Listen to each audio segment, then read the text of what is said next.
Now here we are with machine learning. If you look at machine learning as a field of study, here is a very good definition. Machine learning is a field of inquiry devoted to, okay, it's a field that is devoted to understanding and building methods that learn. Okay, so two categories of people are active in the field of machine learning. Those people who completely understand the methods that learn, that it is mostly related to the business application of machine learning, and also the people who building the methods. Okay, I interpret these sentences like that because I believe when it says building methods, it means innovating a method, inventing a method.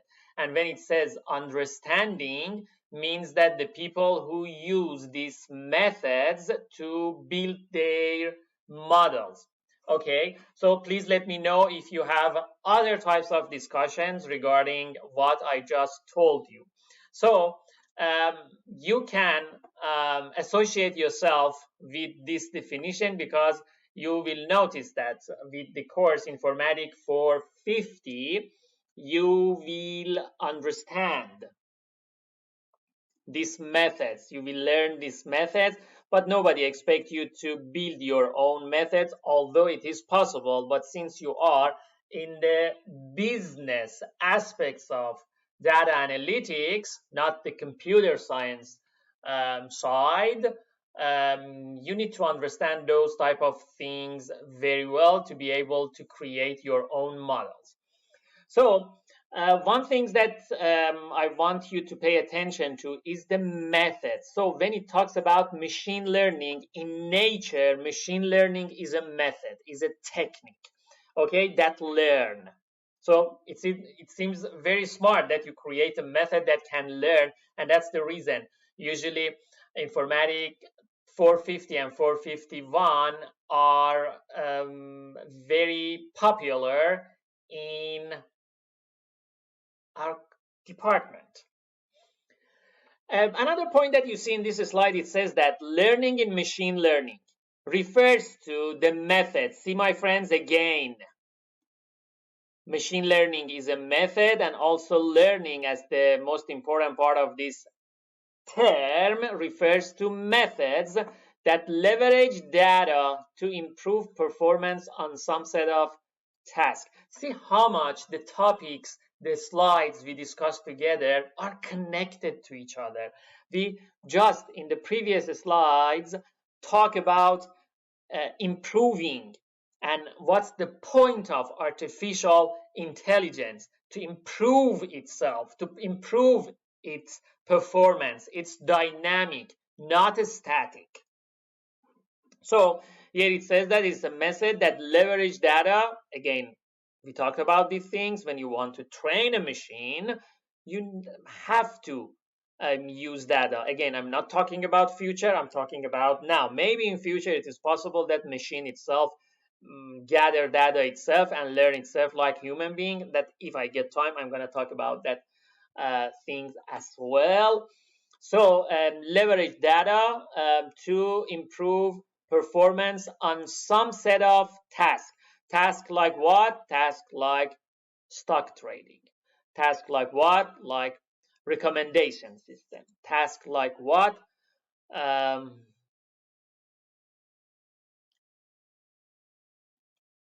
Picture recognition system, image recognition system, and so forth. It means that when you build a model, the task should be specified, that you give the model the related data to be able to train your model, and based on data, the machine is taught, the machine is learned, and with the new data, the machine can improve its performance. Machine learning is a part of artificial intelligence. Of course, artificial intelligence is based on machine learning. And here it says another name of machine learning is classical machine learning or non-deep machine learning. When it says classical or non-deep machine learning, it says that it is more dependent on human intervention to learn. Most of the models that we are going to talk together in our program are machine learning. And a little bit, one of them could be interpreted as deep learning, but usually they are used interchangeably, but there are some delicate differences between them. Deep learning is a specific part of machine learning that is mostly based on neural networks. And in some resources, there are some specific neural networks, my friend. I don't want to confuse you, just know it that way. But what is the difference between deep learning and machine learning? Deep learning are more automatic. Deep learning needs less or zero intervention of human user to define the features. So here I just want you to know there are these two types of learning in artificial intelligence, a type of machine learning based on artificial neural network, as I told you. And also, not all artificial neural networks are considered deep learning. There is a number that they say, let me write it for you so you have it for always with you, that there should be more than 3 layers.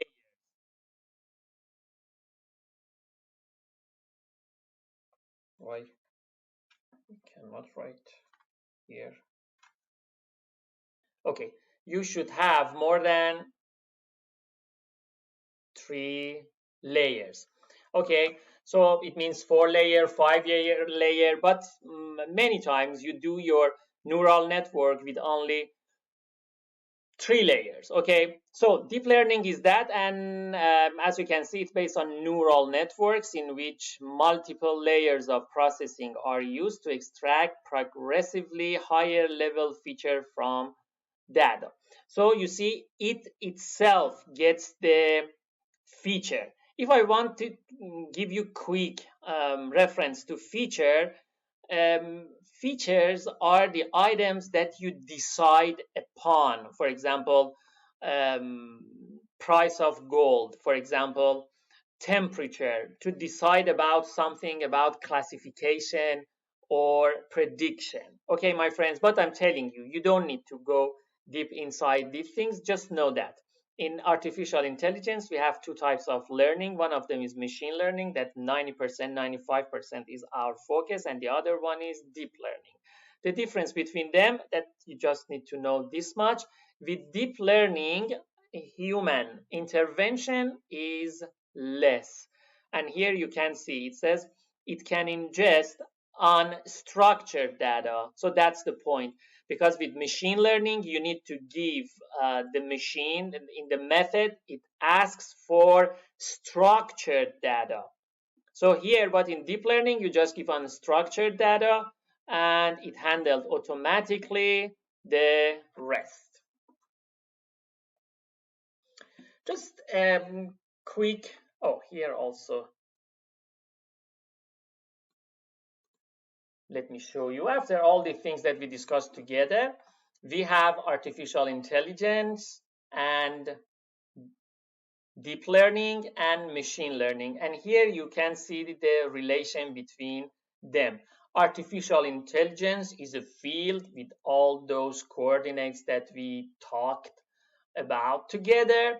And inside artificial intelligence, there is machine learning to make it improving, to make it think, because learning is important. And inside machine learning, there are some learning techniques, there are some learning methods that they don't need structured data for learning.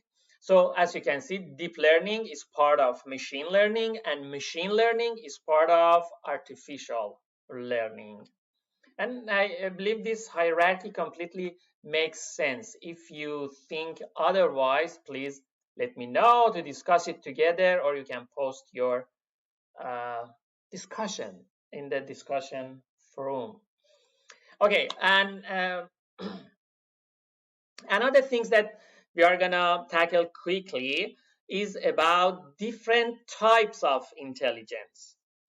There are two types of intelligence: weak artificial intelligence and strong artificial intelligence. But let me tell you, when we say weak, it is not weak, because none of the artificial approaches that we have are weak, and it is just a way. And even they are not called it weak anymore. They are called it narrow, because this strong artificial intelligence is ambitious things, and so far it is not still practical, but narrow artificial intelligence is what we see in the world around us. So it is also called narrow artificial intelligence or artificial narrow intelligence. Okay, it is an AI trained and focused to perform a specific task like even driving a car. Okay, so it is just a specific task, and it is trained and focused to perform a specific task. Narrow might be a more accurate descriptor for this type of AI, as it is anything by weak. Speech recognition, like the one that you have on your Siri, it is narrow artificial intelligence. Customer service, online virtual agents, it is again photo tagging, it is narrow artificial intelligence. Recommendation systems with online retailers is narrow artificial intelligence. And automated stock traders. So you see, everything we see around us is in fact narrow or so-called weak artificial intelligence. So when we have definition of weak artificial intelligence like this, let's see what is strong artificial intelligence. It is something that now they are working on, and it is something that you usually see in science fiction movies, stories. Um, Strong artificial intelligence, as you can see here, still entirely theoretical with no practical examples in use today, that um, and a proof on the fact that it is ambitious. But as you can see here, because there are two categories for that: artificial general intelligence and artificial super intelligence. Artificial general intelligence, a theoretical form of AI where a machine would have an intelligence equal to humans. It would have a self-aware consciousness that has the ability to solve problems, learn, and plan for the future. So you see, now you understand why they call the other one weak. The other one is the smart machines that we have around ourselves, for example, control our cars. But of course, none of those are as smart as human beings. And human being is the boss. Human being is the one who teach them to be like that. But AGI is a machine that is intelligence equal to human and learn not based on the data that it received, maybe learn by thinking and creating facts out of that. And the other one, artificial super intelligence, would surpass the intelligence and ability of the human brain. I just wanted this slide to be as the last slide for our presentation today, to make it a little bit ambitious and more interesting, that you see what the future is in this field, that we will have the machines that they are smarter than us and they will make decisions for